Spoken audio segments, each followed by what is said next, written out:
Hello, I'm Bonnie Grabakoff, and we're bringing a special feature to In the Cellar. It is a series called Visiting the Vineyards, and this week we're going to visit the vineyards of Argentina, and what a better place to do that than Piropos here in Parkville, Missouri.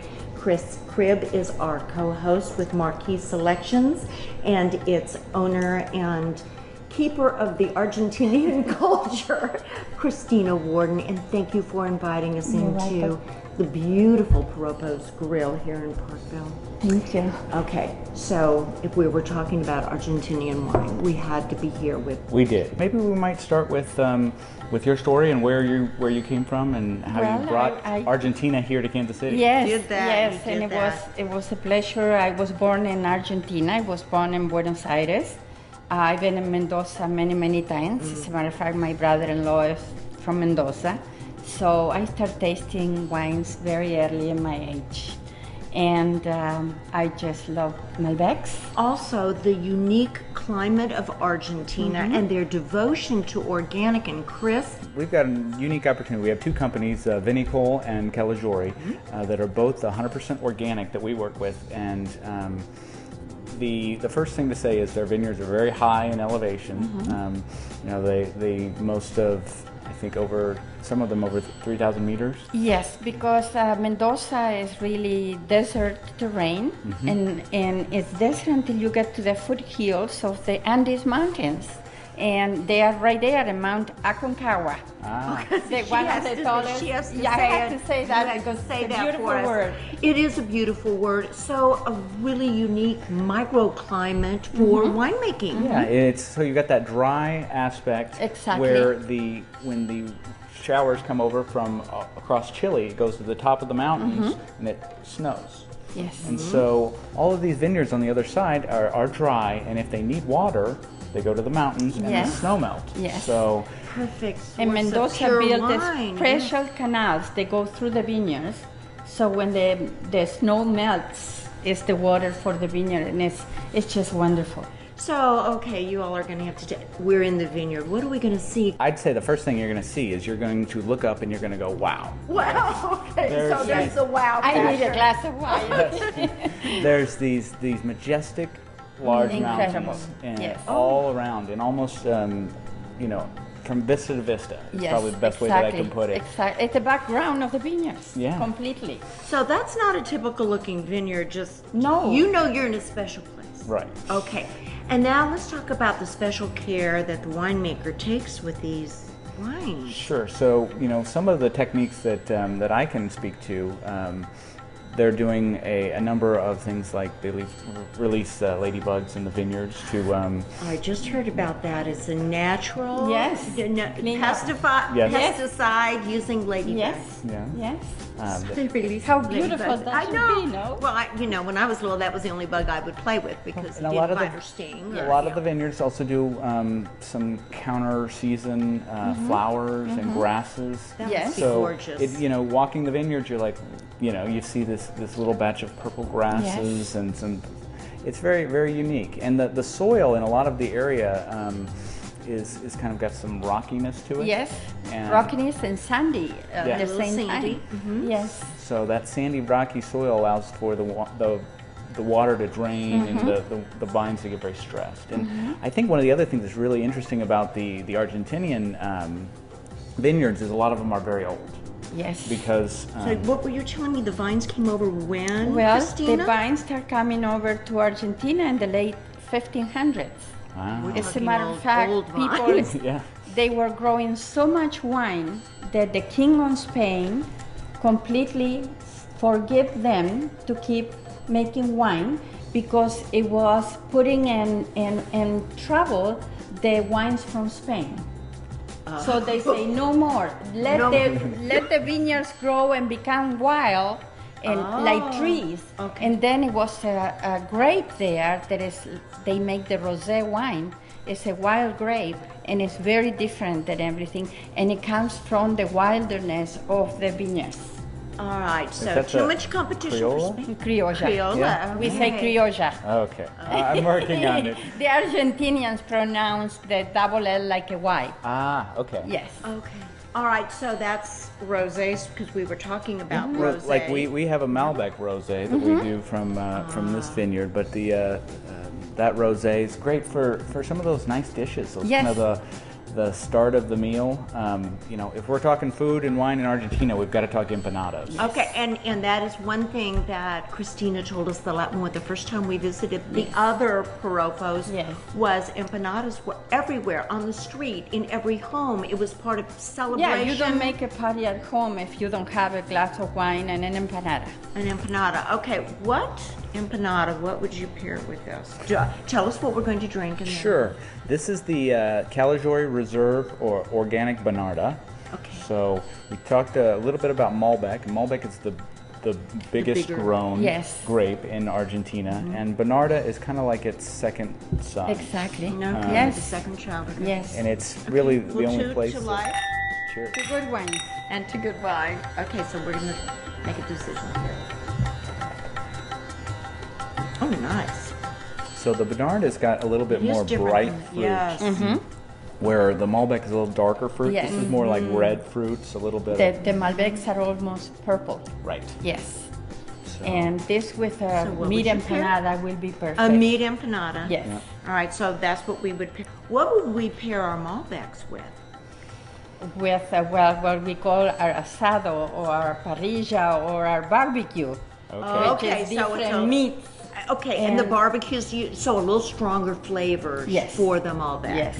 Yes. Growing up, you were introduced to wine early on. What was the role that wine played? And it was Argentinian wine, I assume. In a household, it was water.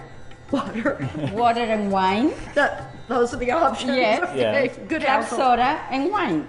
Club soda and wine. So when I grew up, I was very 6, 7 years old. It wasn't Coca-Cola that I will drink, or I will drink juices, and I will drink a little bit of wine with water. Ah, okay. So they start. That's what they give you early on to So that young reduce people. the alcohol content, but it was still It's just to give it color. to give it color. Give it color, give it a little flavor. Yes. You know. Sophisticated. All right, so let's talk some more about that one, your winemaker. What is this? The one with the dogs? Sure. Okay. It What is is. that? This is a good story. You need to hear this Gustavo story. Calagiore is the winemaker that makes our Reserve Malbec, Bonarda, the Organic Legacy, and Rosé that we do. So we've gotten he's gotten into a number of different varietals. He is a second-generation Italian immigrant. Christina's half Italian. Okay. Mama. So his family came over and bought vineyards about 40 years ago, and they produced grapes and sold them to big companies for a number of years. And then they finally said, look, we're going to do this ourselves, and we're going to make our own wine. We're going to do everything 100% organic and put our name on the labels. Huge commitment. It's a young winery from an old family. And I think that actually when you start to look at what is happening in Argentina, there's a lot of that. There's a lot of the second generations that have really taken over. You were just mentioning the Catenas, and that family is one of the, I would say that it's... And it's funny because I was reading the book, and the grandpa or nonno, what they call in Italy, nonno Catena, was the one who said too, we grew up drinking water and wine. That was the only drinks at one point in Argentina. So a huge role in Argentina, and the resurgence of winemaking that goes beyond the country but shared with the world. How did that happen from the world market? Well, they did a lot to straighten their boat out and to be a world-class exporter. They've had their troubles with in terms of their monetary situation. Inflation kind of has been high, and so it's been a problem. And but during that whole period, they kept working towards growing a brand name, and the brand Wines of Argentina has really pushed to grow. And that's actually how I found the other winery that I work with. Let's talk about that one. Vinicole, and Vinicole is a newer company. But that, have you had a chance to go to that one? Okay, well, something to do the next time you go. Now on my way there. Oh, okay. In 2 weeks. Okay. Yes. Well, Vinicole is also doing a real committed set of wines in the organic region. Just really bright, fresh fruit that they're able to get in those northern regions because you're going even higher in elevation. Exactly. That's where we're enjoying white wines more than the traditional Malbecs. A little more white wine. Yes, yes. And the Toronto's grape is a indigenous grape to only that area, and it's something that they've just cultivated in a style that is very fresh, kind of the start of a meal. Yes. I think is kind of the way I usually think of it. We like have a fresh salad. a lot of Torontos in the restaurants. Yeah? Yes. So, and is that usually appetizer, lighter fare? Some people who like white wine, They just want white wine, right? it's on the sweet side a little bit, but not very sweet like the German white wine. Riesling or whatever. But right. it's very, people really like it. Okay, so the food, the wine, it's part of everything that you did. You drank it from the time you were a little girl. Is it exciting? It must be exciting for you to come to America and see the wines of your country here. Is it? It's in the first years that I was here, it was very difficult to find wines from Argentina. Okay. Very difficult. And then I will say in the last, 25 years, I start coming in. And when we open the restaurant, we can find only like 2 vineyards that we can buy wines for the restaurant until we went to Mendoza. And then we visit Bianchi, we visit Catena, and I start talking. And it's one of the wines that we sell the most now. And we find wines now from all over Argentina. NQ from Neuquén and Patagonia. And it's incredible for me to see the difference in years. Because it used to be France, and then France and Italy, and then Sonoma. But I used to be the Argentinian, was very small. Yes. Big producer, but we drink all the wines there. In the country. And they still remain one of the largest producers. Yes. I think they might be the 5th largest producer in the world. In the world? Yes. Would not have known that. And Yes.